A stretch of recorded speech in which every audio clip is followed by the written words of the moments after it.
signing সোলছ trust আমাৰ এই এনজিঅ'টোৱে বিভিন্ন জেগাত অসমৰ বিভিন্ন জেগাত কাম কৰি আছে আৰু আমি একন্তে আপোনালোকক ক'বলৈ পাই মানে সুখী হৈছো যে আমি প্ৰথম যিয়ে নেকি অসমত প্ৰথমবাৰৰ বাবে কাম কৰিবলৈ পাই আছো গতিকে আমি আশা কৰিম যে গোটেই অসমতে আমি যাব পাৰো অসমৰ বিভিন্ন প্ৰান্তত আমি যাব পাৰো আৰু সাইনিং সোলছ ট্ৰাষ্টৰ মুখ্য কাৰ্যালয় আছে আমাৰ দিল্লীত ইতিমধ্যে আমাৰ উত্তৰাখণ্ড হওক ৰাজস্থান হওক সকলোতে আমাৰ কাম চলি আছে পূৰ্ণগতিত আৰু আজি আমি বিশ্বনাথ জিলাৰ বালিপুখুৰীত আমি যি বিশেষভাৱে সক্ষম লোকসকলৰ এখন বিদ্যালয় তাতে আহিছো আমি তেওঁলোকক 15 আগষ্টৰ মানে লগত সংগতি ৰাখি অকমান তেওঁলোকৰ লগত আমি হাঁহি ফূৰ্তি কৰিলো অকমান সকলোৰে লগত কথা পাতিলো আৰু এই বিশেষ দিনটোত আমি তেওঁলোকক এসাঁজ অন্ন দুপৰীয়া সাঁজ খুৱাম বুলি আমি থিৰাং কৰিছিলো আৰু সেইমৰ্মে আমি গোটেই কাৰ্যসূচীখিনি ইতিমধ্যে কৰি পেলাইছো আৰু এইকন্তে আপোনালোকৰ নিউজৰ জৰিয়তে সমূহ অসমবাসী তথা ভাৰতবাসীলৈ সাইনিং সোলছ ট্ৰাষ্টৰ ফালৰ পৰা স্বাধীনতা দিৱসৰ বহুত শুভেচ্ছা জ্ঞাপন কৰিছো আৰু আমাক আজি সহায় সহযোগিতা আগবঢ়োৱাৰ বাবে সকলোলৈ ধন্যবাদ জনাইছো আমি সাইনিং সোলছ ট্ৰাষ্টৰ ফালৰ পৰা আজি বিশ্বনাথৰ বালিপুখুৰীত এইটো যি স্কুল হয় আমাৰ বিশেষভাৱে সক্ষম লোকসকলৰ ইয়াতে আহি আমি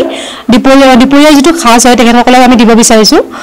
আমাৰ ফালৰ পৰা অকণমান ক্ষুদ্ৰ প্ৰয়াস হয় সাইনিং সোলছ ট্ৰাষ্টৰ ফালৰ পৰা আমি ইয়াৰ আগতেও ইতিমধ্যে কেইবাটাও কাৰ্যসূচী কৰিছো বানপীড়িতসকলৰ ওচৰতো গৈছো আমাৰ ফালৰ পৰা আৰু আমি অসমবাসীৰ ওপৰত এটাই বিচাৰো যে আমাক আগবঢ়াই লৈ যায় তেখেতসকলে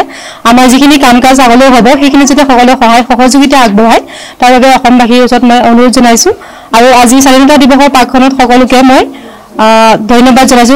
গোটেই বিশ্বনাথবাসীৰ লগতে গোটেই অসমবাসী আৰু ভাৰতবাসীক ধন্যবাদ জনাইছো হয় সাইনিং সোলছে আজি স্বাধীনতা দিৱসৰ লগত সংগতি ৰাখি বিশেষভাৱে সক্ষম লোকসকলৰ মাজত খাদ্য বিতৰণ কৰিছে ফ্লেভাৰ বিতৰণ কৰিছে খুব ভাল লাগিছে তেখেতসকলৰ এটা যিখিনি সক্ষম লোককো যে মানুহ হিচাপে জীয়াই থাকিবলৈ বাহিৰৰ পৰিৱেশৰ লগত তেওঁলোকক পৰিচয় কৰাবলৈ যি চেষ্টা কৰিছে তো খুব ভাল হৈছে ভাল পদক্ষেপ আৰু সাইনিং সোলছে মই গম পাইছো অলপ দিনৰ আগতে তেওঁলোকে বানপীড়িত ৰাইজৰ ওচৰলৈ গৈছে বিশেষভাৱে তেওঁলোকে মহিলা সবলীকৰণৰ কাৰণে বহুত কাম কৰিছে